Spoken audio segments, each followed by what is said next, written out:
Hello, welcome to Emerging Technology Conversations. And today we have the amazing Rohit Gupta. I hope I said that correctly. Rohit, where are you calling us from today? My name is Rohit Gupta, and I am from New Delhi, India. I am a chairman of Eurasia Afro Chamber of Commerce, and in the same time, I'm working as a vice chairman of banking and global finance in World Economic Forum for Asia and Africa. In the same time, I am a published author. I wrote 23 books already, and I work on antiques field too. But my main focus area is import, export, and international finance. That's amazing. So in the World Economic Forum for Africa and Asia, you are the vice chairman, yes? Yes. And what does that role entail? So it's a World Economic Forum for Asia and Africa is a founded by Mr. Ansari. He was also chairman of Indo-OIC Islamic Chamber of Commerce. So they have offices in 56 countries around the world, mostly in Islamic nations. But right now, World Economic Forum have an office in African nations too.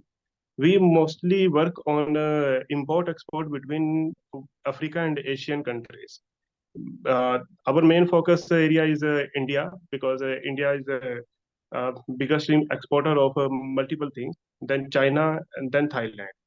Our important nation is mostly in African region, the South Africa, Mauritius, Libya, and Chad. They are we work as a bridge between importer and exporters. We help them to find out the whatever quality and quantity they needed, uh, the smooth process of payments, and most important, the smooth process import and export of goods. So we channelize the all things in between. My main working area is arrange financing for both importer and exporter. Wow. So I help them to find the right instruments for payments, what importer need and what exporter need, which bank and which financial institution they work accordingly. So Hmm. I arrange funds for them, and I help them to complete the payments.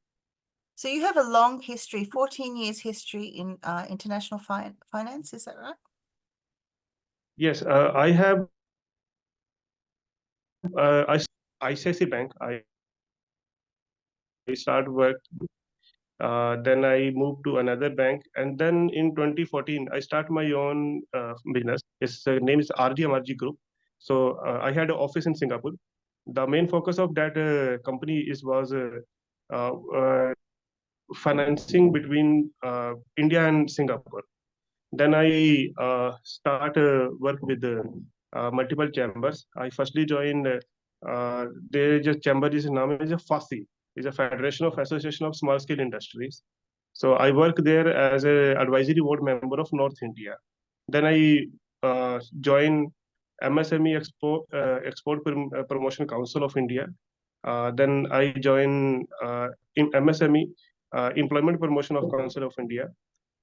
After those chambers, I joined WEFA, the World Economic Forum for Asia and Africa, as a vice chairman. And 2 years back, I found my own chamber of commerce. It's a name of Eurasia Afro Chamber of Commerce. Eurasia Afro Chamber of Commerce. So again, Asia Yeah, and Africa. Asia and Africa and Europe. Oh, okay. I So work with even more expensive. yeah. There is there are some things that Africa need from Europe too. It's not directly Europe and Asia. It's mostly Europe and Africa. And so what, Then Africa and there are mostly financing things for African nation comes from either China or European and what nations. sort of products So are we talking about? It's a all every kind of product. I help them to export leather jackets, clothes. It's related to beet, sugar. It's a pulses, so shoes, whatever they need. Even medicine I started last year. Oh, Some there's lots of medicines rules. export. Isn't that quite difficult because there's lots of rules with medicine? Yes, but African nations need medicine more.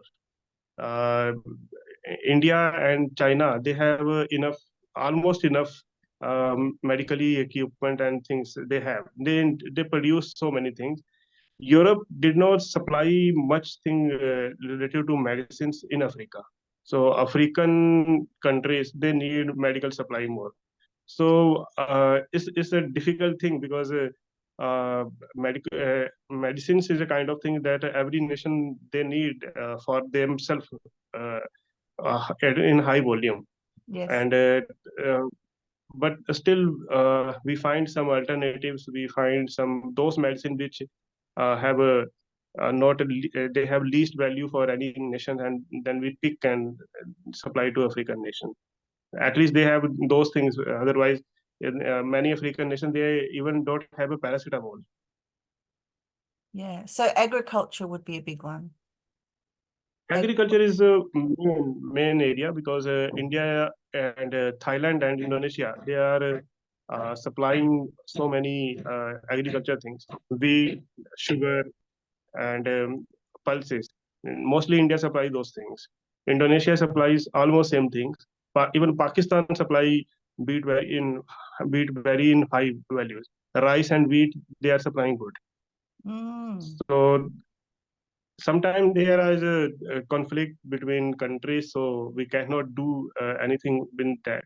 But mostly we able to help that's because amazing. we have offices in Africa too. So we don't supply directly to customer. We send it from chamber office to chamber office.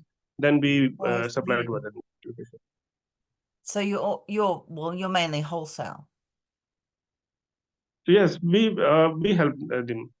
In Eurasia Afro Chamber, I have sub offices in 68 countries, and WEFA have a more uh, uh, working So area. your own organization, the Eurasia Afro Chamber of Commerce, has 60 odd in 68 sub offices because it's my own chamber, so I don't have all things do directly. So I have connected with the countries regional chambers. I connect with them. I have MOUs with them, so their offices I can use. wow, over In 60 sub offices. That's amazing. 68 countries. But WEFA, the World Economic Forum, have more offices because I work there in only financial segment, but they have a multiple people. They join multiple people, so they have more reach area. They have a connect with the political peoples too. I don't have political things because I am a finance expert. I didn't move to any political things. Sometimes that's wise, but I'm not going to say anything about that. Do you see any opportunities for Australia and Africa? Do you see any movement? Yes, actually, Australia have so many things they can export in Africa, but it's a kind of a treaties between the countries. China is technically holding power in Africa. They give so much depth to Chinese African nations. So when China want, they usually do things only that, and there is a conflict arise between Australia and China. So Yeah, it's that will be the unfortunate. issue. It's quite That sad. is a political thing. That is a We have political so we thing. have But so many opportunities that are there, but we don't take advantage of, and it's just anyway. But I'm not going to get into politics. I think yes, talking to you, it's sort of that's why I hopefully it's said going to clearly. open up the eyes of our audience, hopefully, because there are so many opportunities out there that we don't get to see because we're so isolated really from the rest of the world, and it's quite amazing what you've achieved in your time. And you have achieved a lot and overcome a lot in your time because you have overcome sickness, and you're looking well now, so that's good. Yes, You're looking very good, I but I would. know you've been through a lot of sickness in your time and you've overcome it and you've come out stronger. So I congratulate Thank you you. for that. Um, Thank you. what do you say to people that might be struggling right now with bad health, with you know, they're just struggling at the moment. What was your mentality to get better? Actually, the one thing when I recover from septic shock and when I came back from hospital after 12, 13 days of ventilator, so there is a one thing I put in my mind that death is always near. So you cannot run away from that, but you cannot put that in your mind that you will be die from this from that. So I start things doing for me which will be help for me. So I start writing, I start more reading, I start pick the other religion. So I am a Hindu by religion, but I read all the different religious books. Then I wrote book on Christians. I am only Hindu in their one more than 2000 around 2000 years history. I am only Hindu who wrote book on Malankara Orthodox Syrian Church, because I found them they are is a relevant things. Then I start moving in Buddhism. I wrote a latest book on Diamond Sutra of Buddhism. So I start doing things in the same time I do the business things, but not as a properly money things in my mind. I just do whatever I like, whatever I found good for me, for others.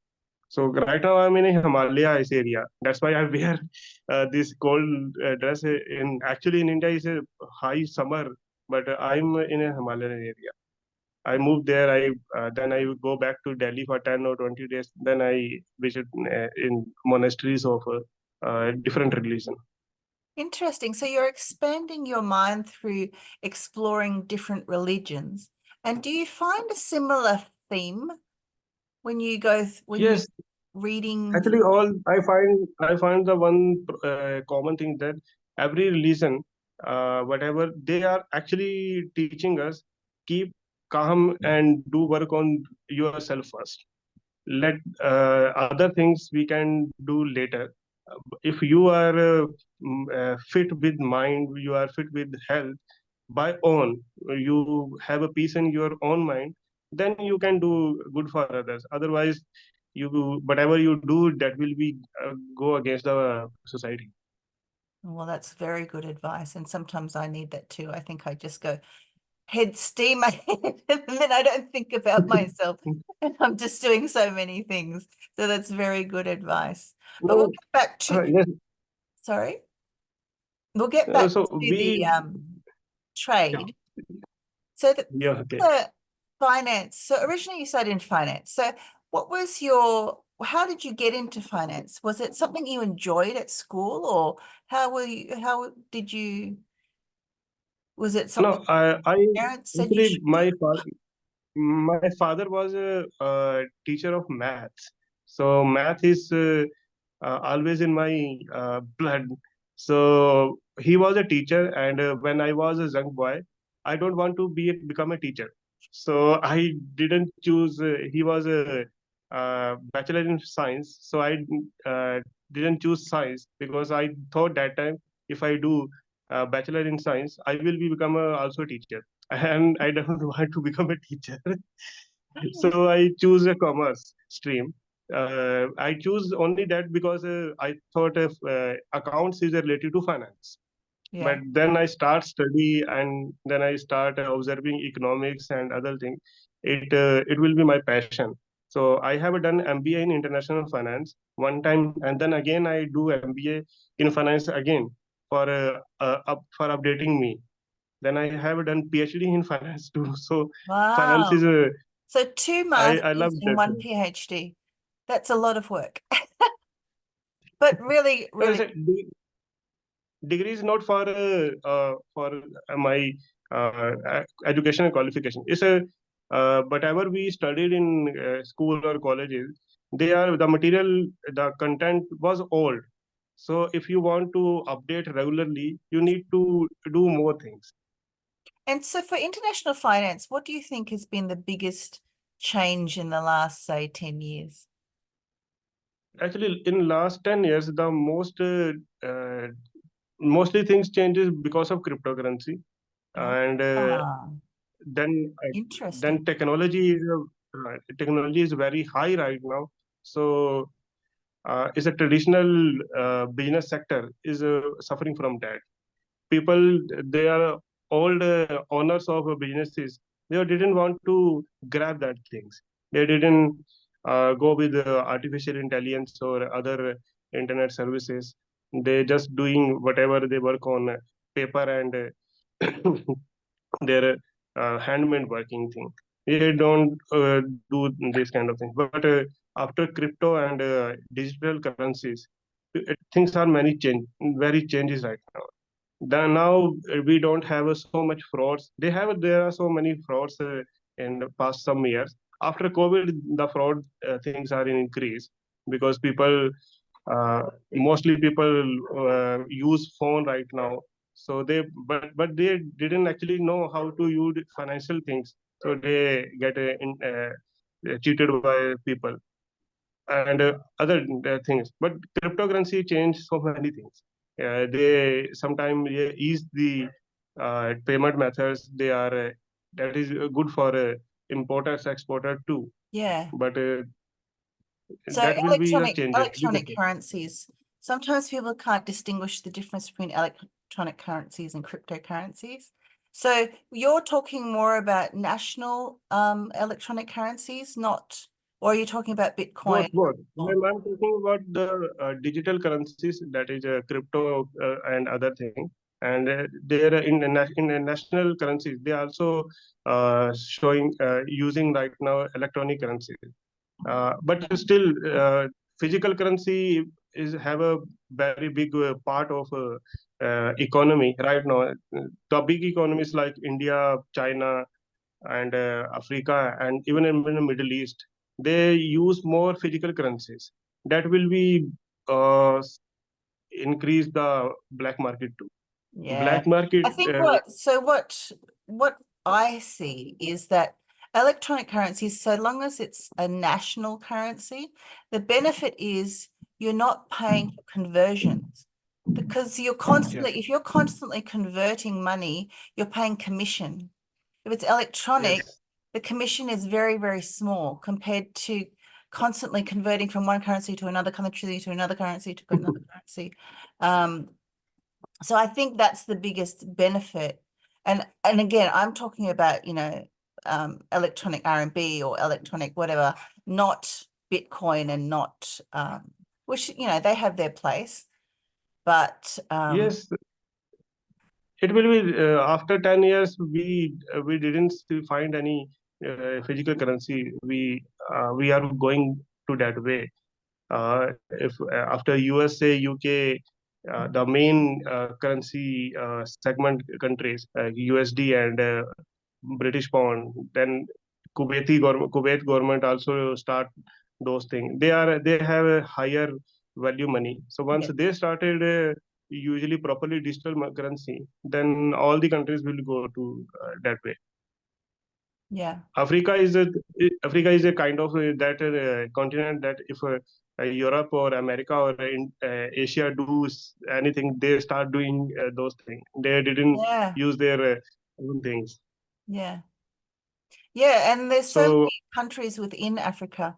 And I've been watching Northern Africa in particular is very, um, I think the rest of the world don't realize how advanced they're becoming because a lot of people have invested in Northern Africa and their technology is actually, the technology they're using is quite advanced. Um, Because Yes, we still yes. think of Actually, Africa the as entire in a different time. I think we think of Africa in a different time. We think of all Asian countries in a different time when, it had a different perception of what those countries yes, were like. And now in the last 15 years, they've just grown so much. My friend is from Zimbabwe and she was using OpenAI, which is now ChatGPT, 10 years ago, where people only just started using ChatGPT, here.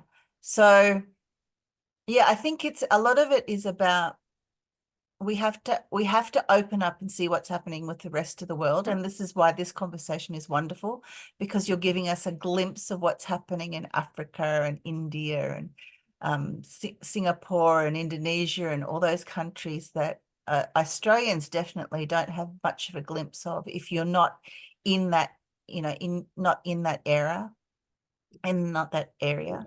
So that's why I sort of wanted to speak to you, because you've written some interesting posts, and just the combination of Africa and Asia and Europe is not a combination that we often put together, I think. yes. It's difficult to sometimes convince those things. Sometimes European people don't want to involve in African things. They think that most of the European countries got losses in Africa whenever they invest. Like French companies, they lost so many things in Africa. Spanish still doing good in Africa, but most of the European countries they took their money back in on after so many losses. But it's not a there are African countries issues, because sometimes uh, when you think that you will be get high more and high profit from that one particular reason area, and you didn't study so much of whatever other aspects, like they have their in civil war things on every African nation. They have a poverty, they have a income injustice between the lower and upper caste in Yeah. situation in Africa. So when these things occur in some continents, so you cannot directly invest so many things. China doing in a great way. They invest and they just mortgage their things. That why European countries will get so many losses there, and they took their money back. They don't want to invest there. But Africa need everything. They Yeah, need investment. products from But Asia. They need money from Europe. but do you think it's also um understanding cultural values and cultural the way they do things in Africa? Like if you're going to go, obviously, any company that wants to go into another nation and trade, they have to understand how they work. What are their social norms and what is the cultural um, background and the way to do business as well. I think you need to study that before you even start. They started with the good way, then they start focusing on profit. But Africa is not that kind of continent. There you do things on according to your time schedule. You if you think that 1 billion project you can complete in 10 years, you cannot do that. They have so many complications. They uh, don't have a proper stable governments there. Governments are continuously changes. Sometimes military enforcement is there. So yeah, then European countries start focusing on only just profit. So that was the basic drawback from them. China and Asian countries, they have a cultural relation with Africa. There are so many Indians, there are so many Chinese, Thai people are live in Africa, so they have some more connectivity between them. But for Europe, that we cannot say that. Yeah. That's why they got so many losses, and because of that, Sorry, my dog is coming. So because of that, they suffer with so many losses. Mm, That's why I try to overlook those things. I try to convince them that they can invest in small way. They can invest in only real estate or only those things which Asia will supply to them. So once they gain confidence in they can get profit in Africa too, then they start their own too. yeah. Yeah, I think it's all about communication, collaboration, understanding, Yeah, connectivity, and maybe employ some. connectivity. If you're going to invest in Africa, maybe employ some African employees that know their Yes. background, and know their Yeah. business ethic, um, That is, before it's a you start. 70-30 ratio.